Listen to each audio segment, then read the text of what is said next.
What's up, everybody? Thralls here once again. I'm Necrotic Nick. I'm Jammin John. And we have an album review for you. So another one that we wanted to go over on the week of the 8th of April was the newest offering from Incite, Wake Up Dead. That is in no way a reference to the Megadeth song, at least I think so. I don't know, could be. Anyway, this comes out again on the 8th of April on Atomic Fire Records. This band formed in 2004 in Phoenix, Arizona. This is the 6th full length from this band, and honestly, the first time I've ever sat down and listened to an entire album by them. I've known about this band for a while, and that is partially due to the fact that their frontman is Richie Cavalera, who is Max Cavalera's stepson. And yeah, we're very familiar with Max Cavalera, and I mean, if you notice behind us, we are extra familiar now. The nice little centerpiece up above us was a kind gift from Max. Thank you very much once again. Oh my god. Yeah, we're still blown away. I can't believe it. This shirt was a gift from Max. There's a whole bunch of other shirts, which you'll probably see in a whole litany of other videos, but thank you again. But anyway, let's not get sidetracked. We're going to go over this new album, and, well, alright, the overall sound of this band, and again, this is the only album I have actually sat down and listened to, but I've heard other songs, and it's pretty much listed as a hybrid of thrash and groove metal, but honestly, there's a lot of other influences that kind of come into play. Namely, I would say metalcore and melodic death metal are also in there too. And at least from the start, you can really hear the thrash aspect with Fuck With Me, Wake Up Dead. Like, that's the title track, kinda, but the Fuck With Me part is the preamble. Go fuck with me, you go wake up dead. Which is not waking up at all. So later. Yeah. It's not happening, except it is, because you fuck with me. And that is literally all the threatening that Jammin John could muster up right there. So give him your fucking lunch money already, because he's going to come to your house and politely ask for it, and then when you tell him, get the fuck off my property, he's going to go, okay, I'm sorry. But until then, give me your lunch money. It's pizza day. It starts off very thrashy. I mean, all right, I'd be kind of remiss to not mention that this band kind of has a lot of elements of Soulfly in it, especially like current Soulfly, like kind of comparable to the last album, Soulfly. It does mix groove and thrash metal, but it's very interesting as to how this album flows, because I mean, by the end of this, I was feeling nostalgic for two very different eras of music. See, you have like kind of early 90s to mid 90s thrash / groove metal, kind of that transitional period where a lot of the thrash bands started slowing down. I mean, Sepultura included in there with Chaos AD. It's still one of my favorite fucking albums.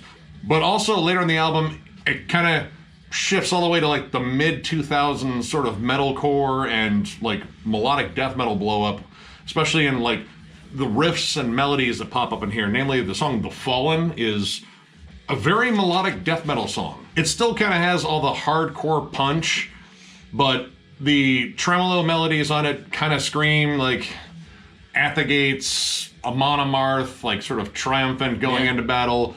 You know, the double time sort of mid-tempo beat that kind of goes with it.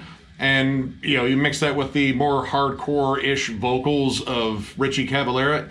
It's kind of an interesting hodgepodge of different things. And honestly, it kind of generates one of the most interesting hooks on the album, just because, I don't know, that one felt like very like early 2000s In Flames, like, you know, kind of right when I first picked up on In Flames, which was around Clayman and Reroute to Remain. This album is certainly not without riffs. In the song Built to Destroy, there's a bendy riff. Oh. There. Something about bendy riffs will always get me when presented in most any song. You take the long headbang. Yeah, something like the, you know, the riffy hardcore thing, just the I like it. Kind of Slipknotish, to be honest. A little bit. I was gonna say, like, there's something almost like kind of genty, like in terms of like how the riff is constructed, like genty in the form of like, all right, like early Meshuggah, like around the Nun EP, or someone just getting into like Fear Factory circa demanufacture. And you know, it's kind of an interesting throwback. And I mean, one cool thing across the board on this, man, the lead work on here, holy poop, fucking scorching. To be honest with you, the very first song, Fuck With Me, Wake Up Dead, fuck with me. Take your lunch money. I'm almost wondering, did they resurrect Dimebag to do the lead? It sounds very Pantera-ish. I mean, Pantera's kind of all over this. Like, in terms of, like, the groovier spots, it's either, like, more hardcore, like, you know, Earth Crisis, Hatebreed, sort of. Earth Crisis. Yeah. There you go. Something like that. Or kind of Pantera-ish. And, dude, the lead work, that first lead is so goddamn dime-ish. Yes. Yes, I mean, you would think that they brought him back from the dead just to do a lead on this song. We didn't even have to say a word to one another. Like, as soon as our ears pricked it, we looked and said, "You said, yeah." You think? Yeah. Yep.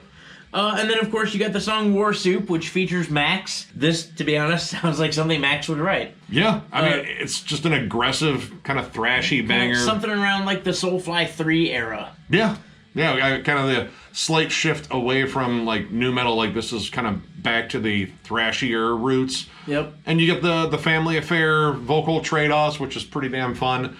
And vocally on here, I mean, a lot of it is just kind of like a uniform scream. Yeah. Except for, like, some moments in here where, dude, Richie kind of sounds like Rob Flynn. And when we say sounds like Rob Flynn, the song Stagnant sounds a ton like Rob Flynn. Like, almost to the point where it distracted me from the rest of the song just because all I heard was Rob Flynn. In his vocal delivery and, like, his yell and his bark and his scream, it's lower than it is on the rest of the songs as far as his register is concerned. Yeah. And it sounds a lot like Rob Flynn. It really does. Like, as soon as he brought it up, it was like, now I can't unhear that. When it came down again to that, like, more groove metal, like, you know, early 90s kind of era, like, sound, there is definitely a lot of stuff that reminds me of stuff I definitely listened to as a teenager. In fact, there's one song on here, Deadbeat,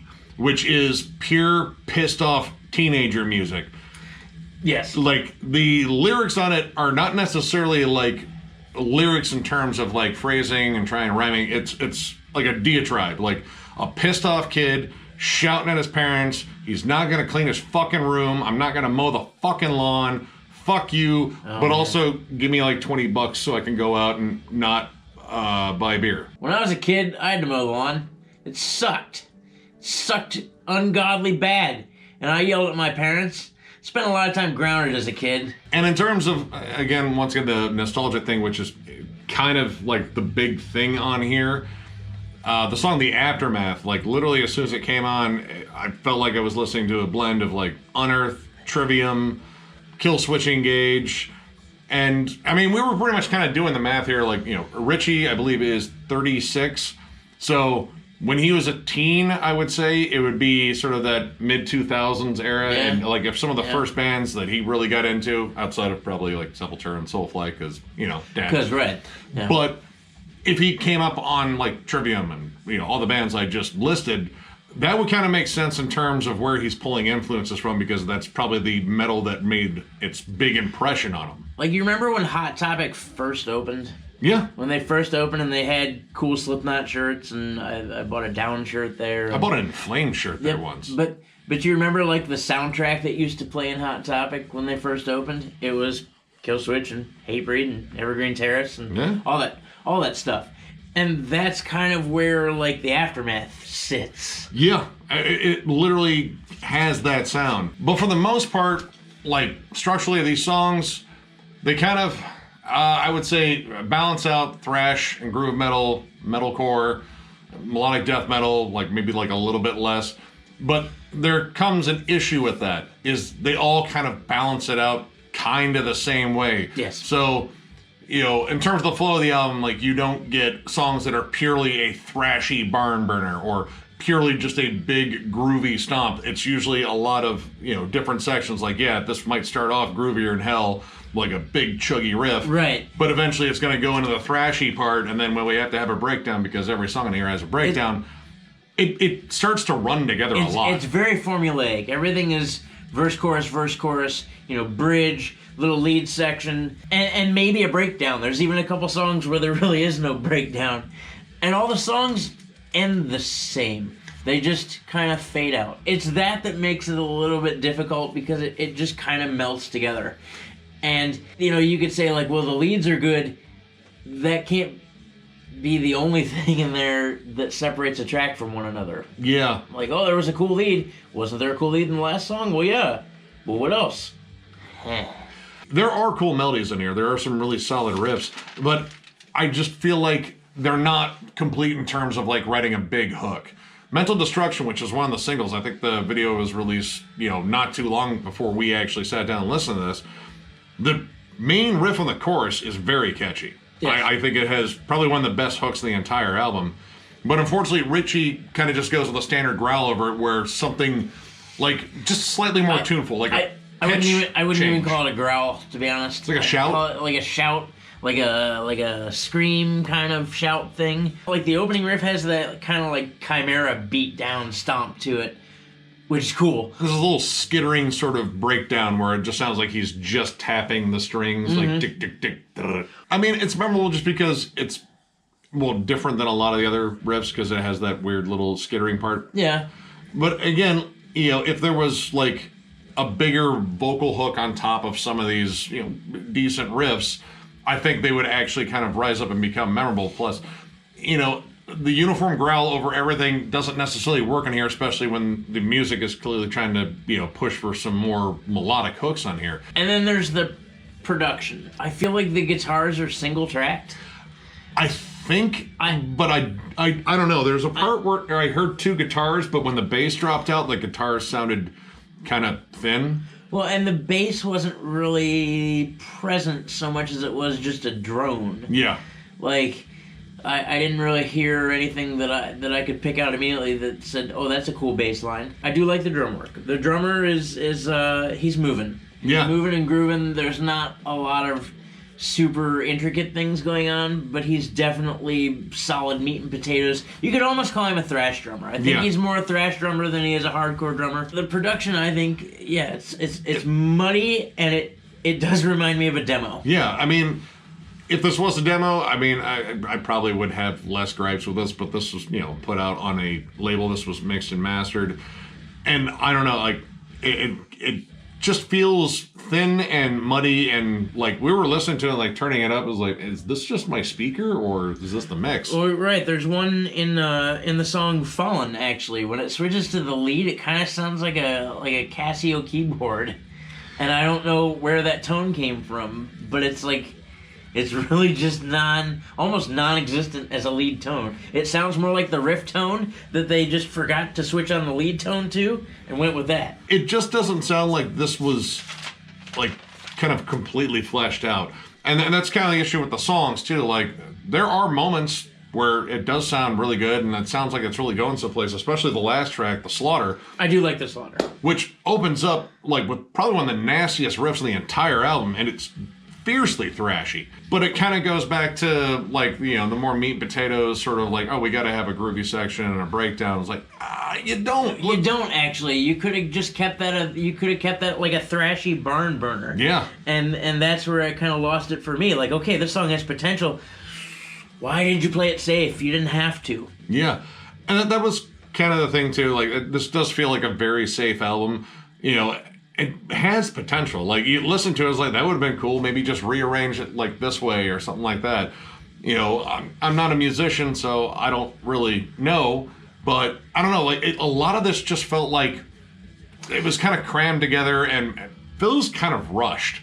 Like, these songs, like they needed time to like cook in the oven a little bit longer and just because most of the songs on this album are 3.5 minutes. Anywhere between 3 and 4 minutes. There's nothing really lengthy going on here. The entire album's like a little over 36 minutes. It's to the point where if you rearrange this album almost in any way, maybe except for the first and last track, like it really, I don't think would change the impact of the album just overall. But still, I mean, overall, like, none of this was just offensively bad or anything like that. It just felt very ordinary. Like, I like the fact that I kind of got nostalgic for two completely different eras, which is kind of weird, and they're very musically different eras, I think. Yeah. Like, I think the bridge between those eras is probably Lamb of God, but they're also kind of in here too. But overall, like, I think this is just kind of an okay album. So overall, I'm going to give this 2.5 stars.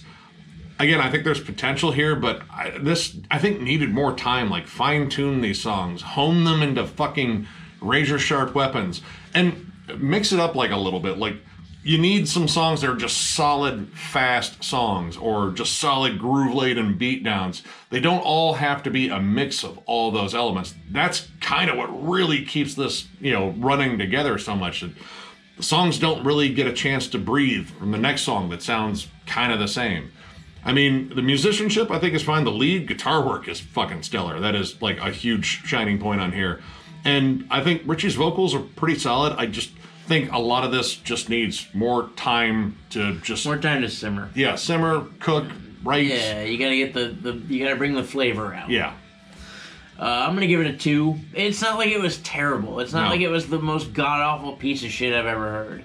No, that was 6 Feet Under a while ago. Right, that was 6 Feet Under. I think I gave that half a star or something like that. I think I made you give it 1 just so I had a graphic to put up. Yeah, right. It's not bad, but I mean, it sounds like something that, teenage me would have loved. Yep. Even in the, the early metalcore days, like when Shadows Fall on Unearth and all those bands, Lamb of God, when they all came out on the scene, I would have loved that. But it's not necessarily my bag at this present juncture.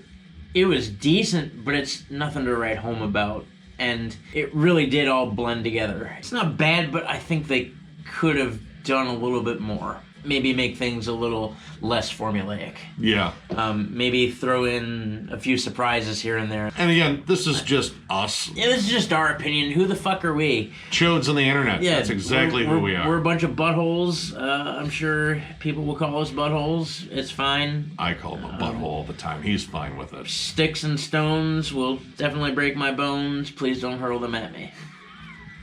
That's right. That's how that statement goes. Is it? I don't know. That takes all the fun out of it. I'm old. But yeah, regardless of what we say, we still urge you to check this out, form your own opinion. Again, these are just our opinions, and they are opinions. Yes, that's pretty much it.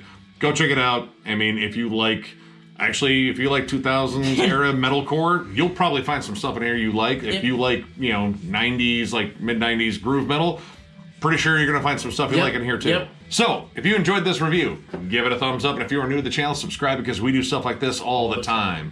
We are also on Patreon. If you'd like to help us out there, there'll be a link down below, as well as a link to thrallsmetal.com, where you can get a shirt of your own, which we think our shirts are pretty cool. They're neat. They're neat. They're pretty neat. As always, thank you guys so much for watching. Again, I'll be gone for a little bit on vacation. But we're going to have his back. We're going to have some extra fun stuff. I don't even know what we're putting up yet, but we're going to put up probably some reviews, maybe, I don't know. We might even have a live stream with this fucker while he's on vacation, who is more than likely going to be drunk. Could be drunk. Yeah, it's going to be entertaining.